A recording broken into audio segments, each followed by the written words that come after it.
ডাকসুকে আমি বিশেষভাবে ধন্যবাদ জানাই, কারণ ওনারা জানেন যে ডাকসু নির্বাচনেও কিন্তু যে দলের প্রতিনিধিত্ব করছি আমি, সেই বিএনপি কিংবা আমাদের ছাত্র দল, যারা আমাদের ছাত্র সংগঠন, ওনাদের ভিন্ন অবস্থান রয়েছে।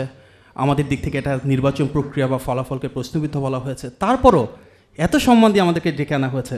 এটাই তো রাজনৈতিক সংস্কৃতি।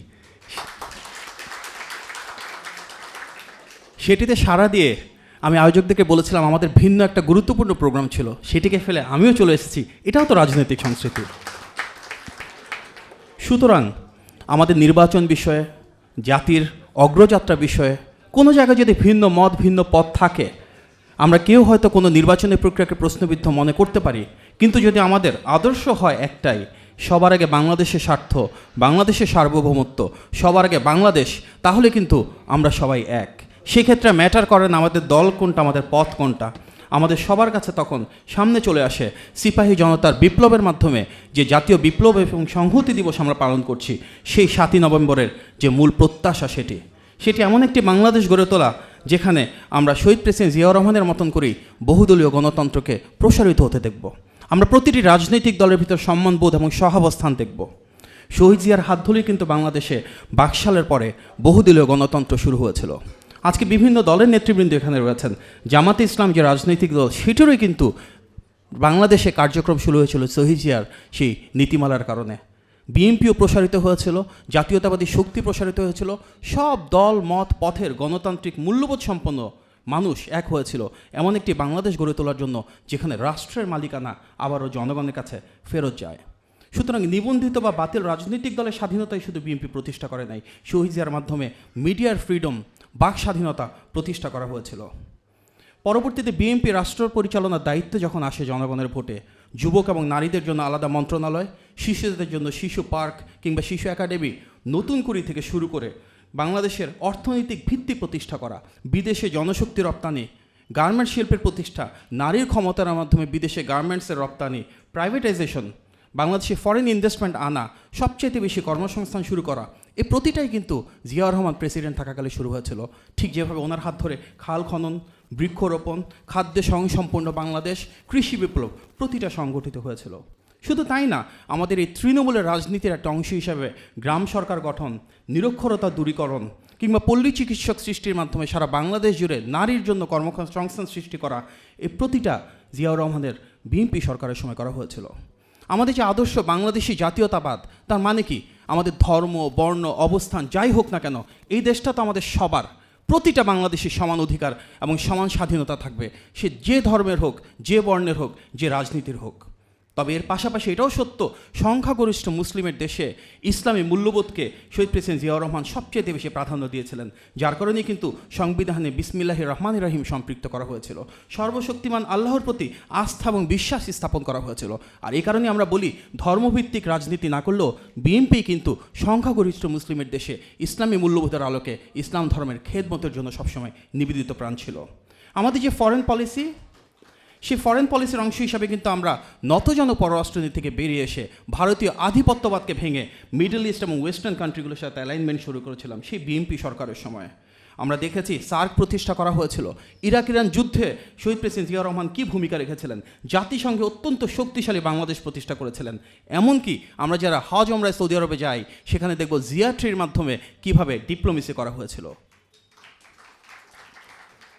সেই ধারাবাহিকতায় একটি স্বাধীন, সার্বভৌম, মর্যাদা সম্পন্ন বাংলাদেশ গড়ার প্রত্যয়ে বিএনপি আজ 4 দশকের বেশি সময় ধরে রাজনীতি করে আসছে।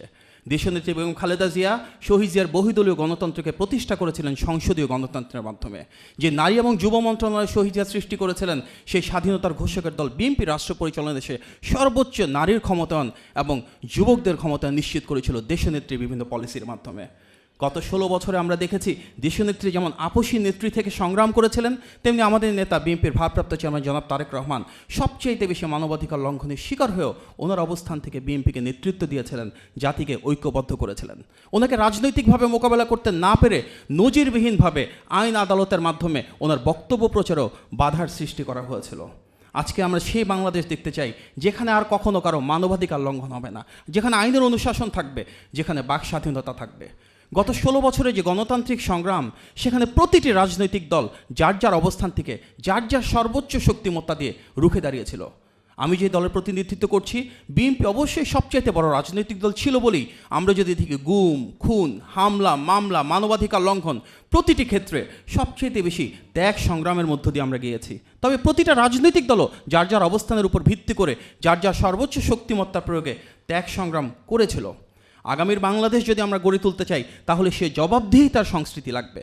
কারণ ফ্যাসিবাদ মাথাচাড়া দিয়ে উঠেছিল পরপর 3টা নির্বাচনের মাধ্যমে, যেখানে 2014 সালে বিনা ভোটের নির্বাচন, 18 সালে নিশিরাতের নির্বাচন, 24 সালের আমিরামি নির্বাচন হয়েছিল। সুতরাং এই যে দুর্নীতি, দুঃশাসন, দুর্বৃত্তায়ন মাথাচাড়া দিয়ে উঠেছিল, তার মূল কারণ নির্বাচনহীনতা। সবচাইতে বড় সংস্কারের নাম নির্বাচন, যার মাধ্যমে আমরা জনগণের ক্ষমতায়ন নিশ্চিত করব। এবং সেই নির্বাচনের রাষ্ট্র পরিচালনার দায়িত্বে বিএনপি আসলে আমাদের নীতিমালা রয়েছে। আমাদের নেতা তারেক রহমান ঘোষণা দিয়েছেন কিভাবে নারীর ক্ষমতায়নের জন্য ফ্যামিলি কার্ড করা হবে, কিভাবে ফার্মার্স কার্ড করা হবে, কিভাবে ব্যাপকভাবে কর্মসংস্থান সৃষ্টি করা হবে, কিভাবে স্কুল কলেজে আমরা আস্তে আস্তে তৃতীয় ভাষা এবং কারিগরি শিক্ষা ইন্ট্রোডিউস করব, কিভাবে আমরা লার্নিং উইথ হ্যাপিনেস প্রতিষ্ঠা করব। প্রতিটা ক্ষেত্রে বিএনপির সুনির্দিষ্ট 360 ডিগ্রি পলিসি রয়েছে, যেগুলো নিয়ে আমাদের প্রফেশনাল টিমসগুলো কাজ করছে ওনার নেতৃত্বে, ওনার নির্দেশনায়। শহীদ প্রেসিডেন্ট জিয়াউর রহমান হয়তো আজকে নেই, কিন্তু দেশনেত্রী বেগম খালেদা জিয়া যেমন ওনার আদর্শকে ধারণ করে ঐক্যবদ্ধ বাংলাদেশ প্রতিষ্ঠা করেছেন, বারবার গণতন্ত্রের জন্য সংগ্রামে গিয়ে সফল হয়েছেন, ঠিক একইভাবে বর্তমানে আমাদের নেতা জনাব তারেক রহমান, প্রেসিডেন্ট জিয়াউর রহমানের সেই প্রতিবিম্ব হিসাবে বাংলাদেশের প্রতিটি সেক্টর নিয়ে প্ল্যানস অ্যান্ড প্রোগ্রাম সাজাচ্ছেন, ভবিষ্যতে একটি গণতান্ত্রিক বাংলাদেশে জনগণের ক্ষমতায়ন নিশ্চিত করতে যাচ্ছেন। আমি আবারও ডাকসুকে আন্তরিকভাবে ধন্যবাদ জানাই আজকে চমৎকারে ভিন্ন মত ভিন্ন পথের সংশ্লেষণে যে আয়োজন, যেটার মাধ্যমে আমরা 7ই নভেম্বরের সে আকাঙ্ক্ষাকে দেখতে পাই, যার মূল উদ্দেশ্য একটি ঐক্যবদ্ধ বাংলাদেশ, যেখানে আমাদের রাজনৈতিক সম্প্রীতি থাকবে, সম্মানবোধ থাকবে, সহাবস্থান থাকবে। এই যে গণ অভ্যুত্থান, এখানে তারুণ্যের একটা অসাধারণ ভূমিকা ছিল। আজকে এখানে যে তরুণ ভাই বোনেরা রয়েছে, তাদেরকে দেখে আমরা বারবার অনুপ্রাণিত হই। বিভিন্ন শ্রেণী পেশার মানুষ মিলে সব রাজনৈতিক দল এক হয়ে কিন্তু ফ্যাসিবাদের পতন ঘটিয়েছিল। এই গণ অভ্যুত্থানে কেউ জিজ্ঞেস করে নাই কার রাজনীতি ডানপন্থী, কার বামপন্থী, কার মধ্যমপন্থী, কার ইসলামপন্থী। আমাদের সবার একটাই পরিচয় ছিল, আমরা বাংলাদেশপন্থী। আমাদের আগামীর যে বাংলাদেশ, সেই বাংলাদেশে আমরা সেই বাংলাদেশপন্থী রাজনীতি করতে চাই, যেটা শহীদ প্রেসিডেন্ট জিয়াউর রহমান করেছিলেন, যেটা দেশনেত্রী বেগম খালেদা জিয়া করেছিলেন, যেটা আমাদের নেতা জনাব তারেক রহমান করেন।